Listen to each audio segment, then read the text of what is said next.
to Lebanon, Dorothy Shea. Thank you for joining us today.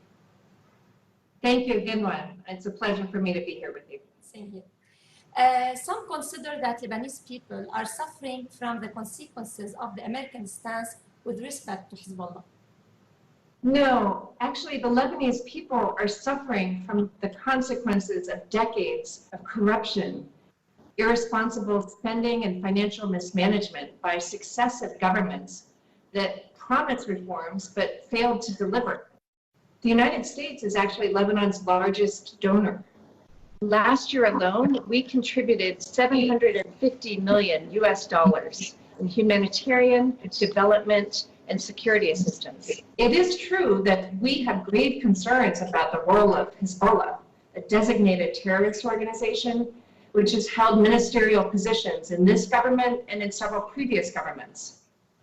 Some call it a state within a state. It has siphoned off billions of dollars that should have gone into government coffers so that the government could provide basic services to its people. And it has obstructed some of the economic reforms that the Lebanese economy so desperately needs. Okay, so there are fears that the Caesar Act will affect the Lebanese people and that they will pay the price of the restrictions. What's your say on that? No, the Caesar Act is not directed at the Lebanese people or the Lebanese economy. The Caesar Act targets the Assad regime and its financial enablers.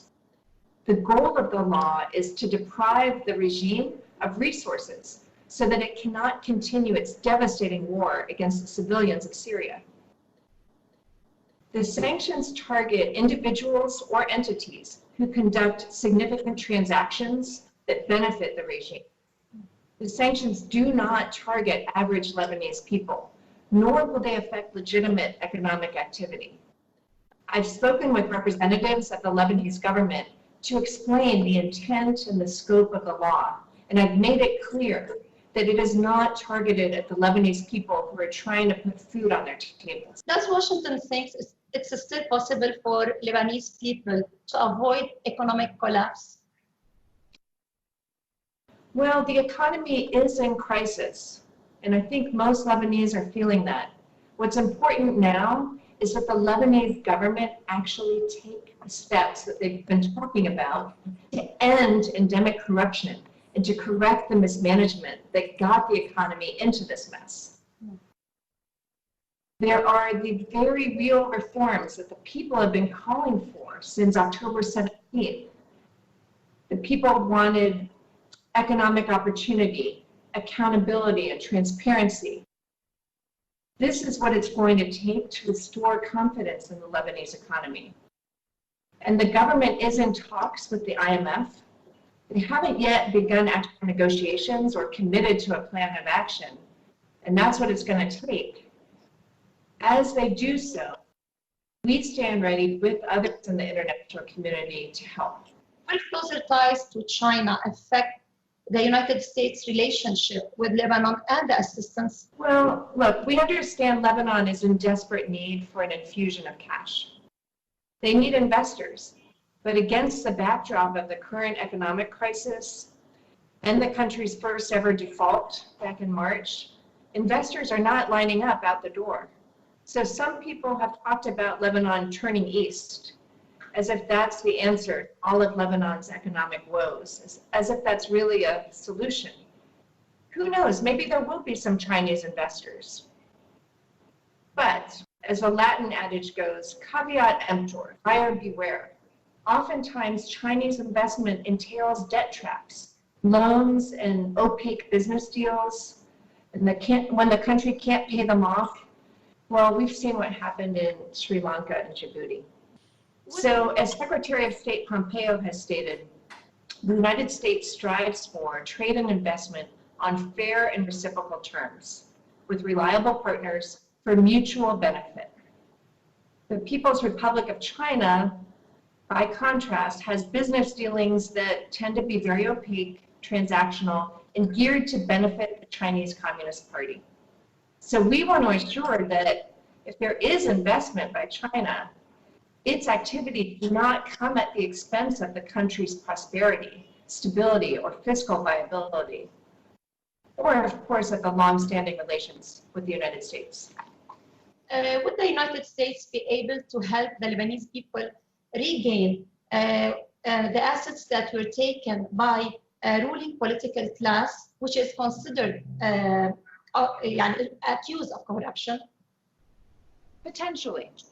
There are established procedures for the government of Lebanon to request legal assistance through law enforcement channels in the event of criminal financial transfers. What do you think about October 17 revolution, and how do you react towards the accusations that U.S. stands behind it? Well, the United States has dismissed those accusations on numerous occasions, and I recall seeing a really funny meme that went viral, and I would have hoped that that would have put those conspiracy theories to rest. But I think we all saw that those October 17th protests were organic. We saw people from across the political spectrum and from political divides coming together to voice their demands from the government to end corruption, to provide basic services. And at that time, the United States made clear we stood behind the right of those protesters to exercise their right of freedom of expression, and we still do. But some of the protests more recently have been very different in form. We've seen violence and sectarianism, and that is, of course, very concerning. Okay. Will we be seeing any sanctions on Hezbollah allies who belong to different sects or parties? Well, we don't normally discuss sanctions announcements in advance of designations, but yes, we have noted that counterterrorism sanctions apply not only to Hezbollah, but to those who provide them with material support.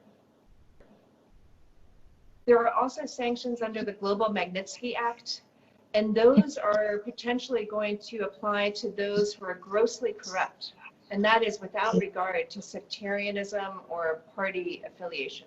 What is your evaluation of the Diab government, whose Lebanese opponents accuse it of being a puppet for Hezbollah? Well, the United States is still evaluating the extent to which the Diab government is what it says it is, an independent government of technocrats, not beholden to Hezbollah. But there were concerns about the way the government was formed. And I think Hezbollah was the first to endorse it. So we continue to have very serious reservations in this regard. And we also have not yet seen what we would have hoped for from this government in the way of concrete steps to implement the reforms that the economy so desperately needs. Lately, Hezbollah cornered Central Bank Governor Riyad Salameh with the appointment of 4 deputies chosen through normal sectarian politics rather than merits. How do you assess this step amid the Lebanese crisis? How will the United States deal with it, and what effects can it leave on Lebanon? Well, the central bank and other appointments are a matter for the government of Lebanon to decide. I did my best. I tried to convey the importance of having credible and internationally respected experts at the central bank.